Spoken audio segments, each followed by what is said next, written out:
2019च्या निवडणुकीवेळी सुद्धा आमची राजकीय ताकद क्षीण करण्याचा प्रयत्न झाला, तसं षडयंत्र रचण्यात आलं. मात्र त्यावेळी ते यशस्वी झालं नाही. वंचित बहुजन आघाडी नरेंद्र मोदी आणि भाजपाला सत्तेतून खाली खेचण्यासाठी प्रयत्न करत आहे. कारण आम्हाला खात्री आहे की ते जर पुन्हा सत्तेत आले तर ते संविधानासोबत छेडछाड करतील.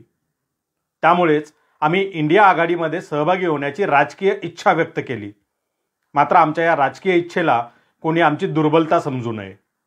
2019च्या निवडणुकीवेळी सुद्धा आमची राजकीय ताकद क्षीण करण्याचा प्रयत्न झाला, तसं षडयंत्र रचण्यात आलं. मात्र त्यावेळी ते यशस्वी झालं नाही. जर इंडिया अलायन्स किंवा महाविकास आघाडी यांच्यासोबत राजकीय समझोता झाला नाही तर शिवसेना आणि वंचित बहुजन आघाडी 24 जागा लढतील अशा पद्धतीचा निर्णय यापूर्वीच झालेला आहे. यावरून महाराष्ट्रात वंचित बहुजन आघाडीचं राजकीय वजन काय आहे हे लक्षात येतं.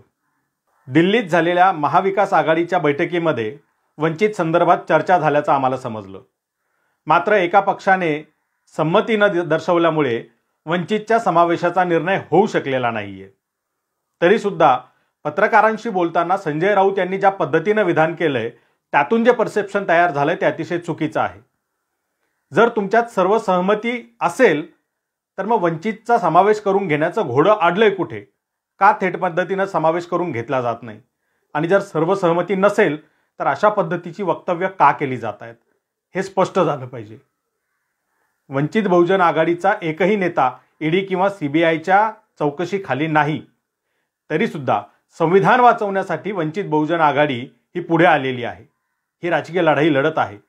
कारण संविधान हा आमचा सन्मानाने जगण्याचा आणि सत्तेत जाण्याचा मार्ग आहे.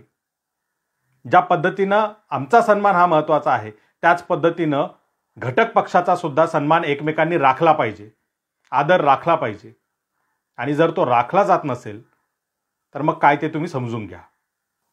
जागा वाटपाच्या चर्चेत आम्ही सहभागी असलो तरच ती आघाडी आम्हाला बंधनकारक आहे, तरच ती आमच्यासाठी आघाडी आहे. जागा वाटपाच्या चर्चेत आम्हाला सहभागी न करून घेता जर कोणी म्हणत असेल की आघाडी आहे तर हा निर्णय वंचित बहुजन आघाडीची राज्य कार्यकारिणी, महाराष्ट्र कार्यकारिणी मान्य करेल का, हा सगळ्यात मोठा प्रश्न आहे.